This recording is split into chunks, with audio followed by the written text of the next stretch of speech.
Welcome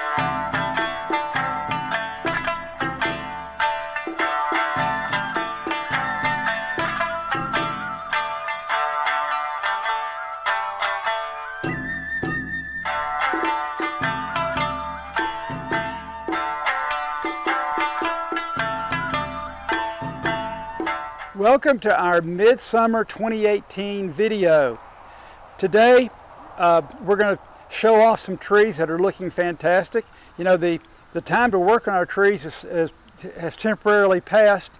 Too hot to work on very many things, but we can enjoy our trees, and we have so many trees that are just fantastic to kick back and look at. So we're going to look at trees. I was fortunate enough to acquire several antique pots that I haven't seen in years. I want to show those off also, and some new tools that have arrived. This particular tree here is a very old Scots Pine. It's certainly for a landscape more than it is for a bonsai, but this is just such a dramatic tree. It's a recent acquisition. It was in the ground at a Brentwood, Tennessee landscape for many, many years. And so I was able to acquire it this spring, and I'm excited about it because I could just see this at one of my clients' waterfalls overlooking their pond. I mean, it's just perfect for that application.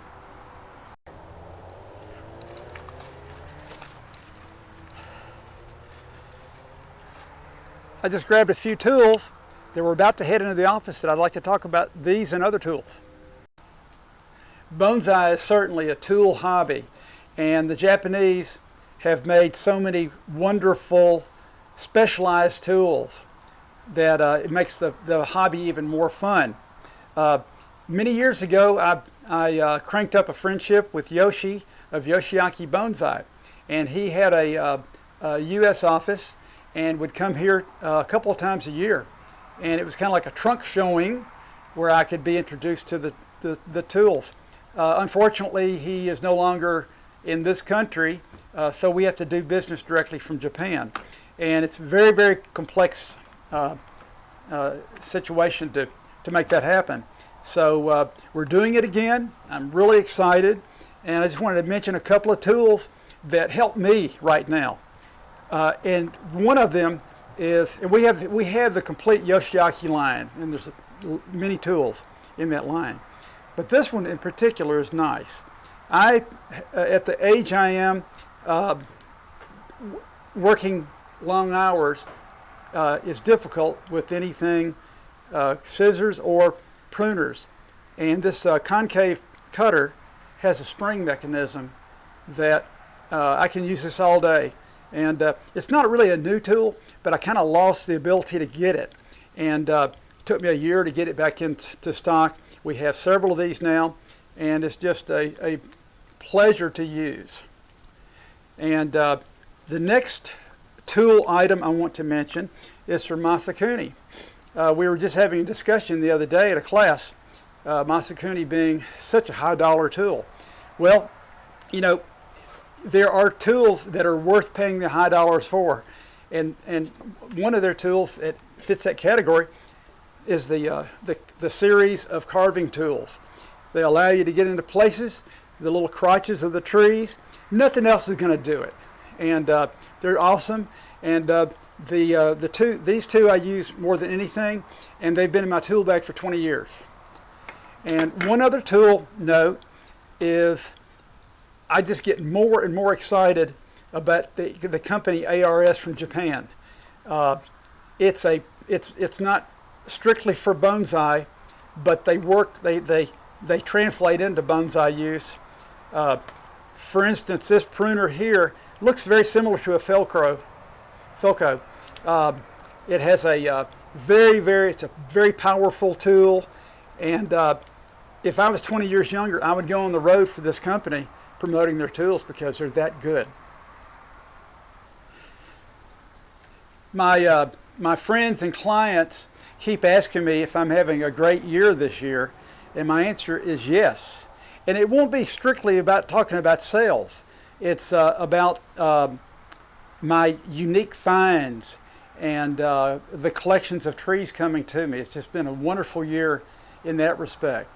And pottery, a year ago I was so worried about having enough pottery to go around, and this year we have a very nice even stocking of course the Chinese potteries, which that we have found some very good examples.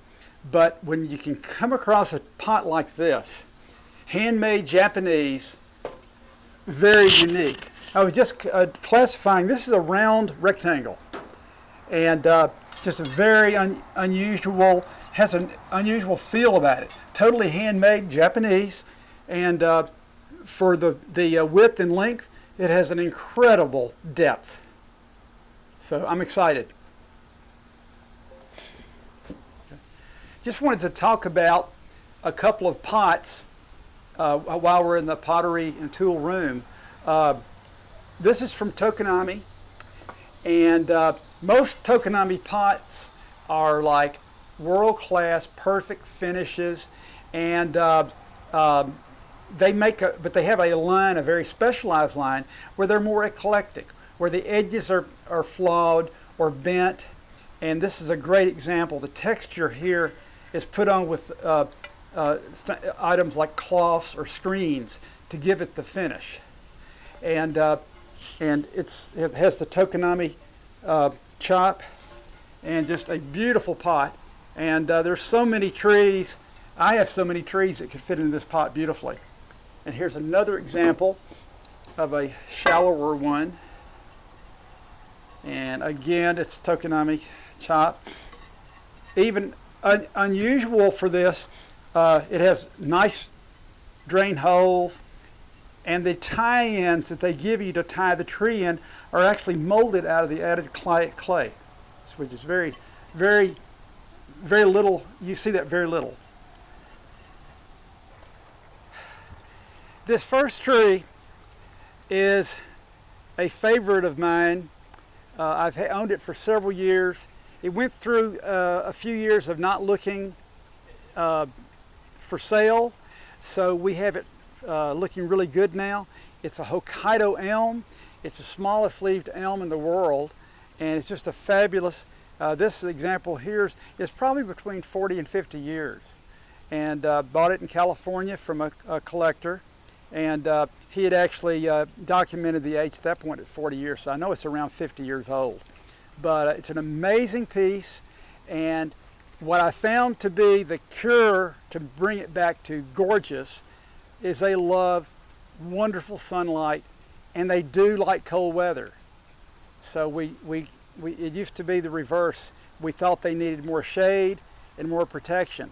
These guys are tough. Well, the romance continues with coastal redwoods. I think they become more popular every year. This group here I purchased at a show this spring, and just wanted to, this is kind of like an update because I've talked about this tree before. It's a great example. They love living here. This one's putting out all kinds of new growth, and this is also one I learned more about. In potting, I used to be so careful with the root systems at first as far as in changing soil. Now I get with it, I change out the soil, and they respond. This is a beautiful example, and there's nothing like the coastal redwoods. This is one that hasn't been potted yet. Just wanted to use this as an example. It's every bit as dramatic as the big guy in miniature, and I wanted you also to see the beautiful white roots. These are the redwood roots, so that means it's ready to go. The next four trees are from a very recent collection of Shimpaku. They are exquisite trees. They've been highly ramified, and the trees speak for themselves, so I'll just kind of go down the row. This tree was actually styled and cultivated by Michael Hagedorn, and this one, a friend of mine locally, he's actually from England but has been in Gainesville, Georgia for many, many years, so he cultivated these other trees. This is another Shimpaku. Favorite of mine is this one here. And he bought this one as a very old tree, and it was like 55 years when he bought it. And so we're estimating this tree to be about 65 years old. And I haven't lightened the load of foliage yet, but if you were looking at my angle, it is full of movement, has great nabari. This is an awesome collection. And this is just one of his smaller, lesser trees, less expensive, but still has that nice form. Just a gorgeous piece. We included these azaleas in our previous video, and they're doing exactly what I would hope they would do. They're just loving Georgia. They're putting out new growth like crazy. They've enjoyed their 100% Kanuma soil that we use to pot them from bare root form, and they're beautiful. Did want to mention one little thing. I've noticed that we're getting a few of the lacewing insects. So if you have azaleas in your collection, really beware of those. They can really make your foliage not as pretty, and it takes a whole season to get rid of that. So kind of watch out for those, and you can research how to get rid of those, I'm sure, on the internet. But just example here, what I've done with this one thus far is I've cut off about half the limbs and half the foliage. Now you can actually see into the tree and see that nice little fat dramatic trunk. I just love these guys. Another new acquisition this season, actually just a few months ago, a friend of mine has been working on this tree for several years. He's a regular student of Kenji Miyata's, and so he and Kenji put this tree into a great, it follows all the rules. It has the most beautiful nabari. It's like textbook cool. And what really excites me about this tree are the branches fit the tree. You're not trying to fight inappropriate sized branches and work your style around that. It's difficult to do. And this was done totally the perfect way. Love this tree. A video would not be complete without mentioning something from Gary Ishii at Chikugo Inn.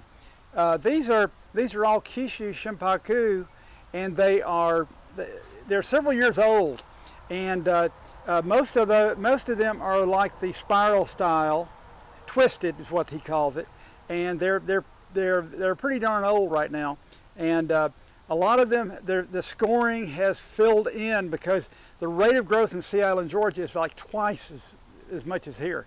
And so therefore, taking a tree like this, for example, it's very elegant twist, but it's almost in need of rescoring.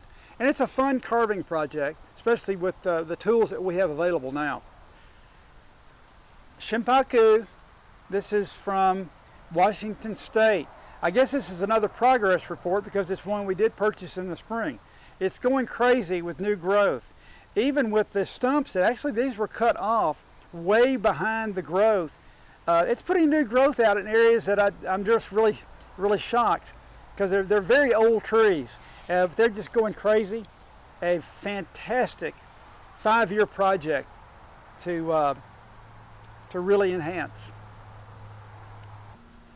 This old maple forest is about as close to a fairy garden as we're going to get, and for some reason it just clicks. One of my valuable assistants put this together, and the pot is actually made out of a special type of concrete, but it just has a beautiful finish. So it was like kind of a perfect marriage of a real woodsy setting, and Thomas did such a fabulous job of putting it together.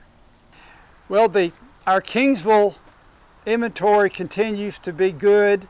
The collections keep coming to me, as I mentioned previously, and we just have still a good number of the older pieces.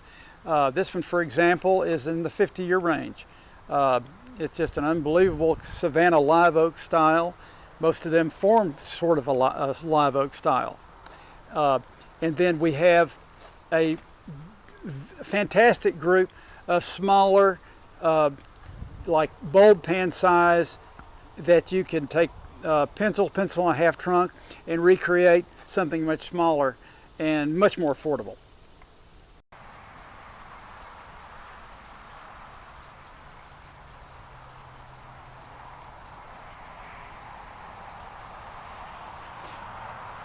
Wanted you to get a good view of the sea of junipers after a wonderful year of super fertilizing. We've got an unusual amount of rain and better irrigation. They're looking their best. And believe me, there are some killer trunks still in the sea of junipers. I see them every day. At the end of a lot of my work days, I enjoy coming out with a glass of iced tea and visiting my fish. That's a very relaxing thing for me to do. And it also gives me a chance to contemplate what I've accomplished on that day, and then I can plot out what I'm going to attack the next. And just like to say thank you for taking the time to view this video. I'm very excited. Mother Nature has blessed me with lots of rain, and my helpers have fertilized everything, so we look pretty great right now. So I look forward to a visit, or at least give me a phone call. We'll talk about bonsai.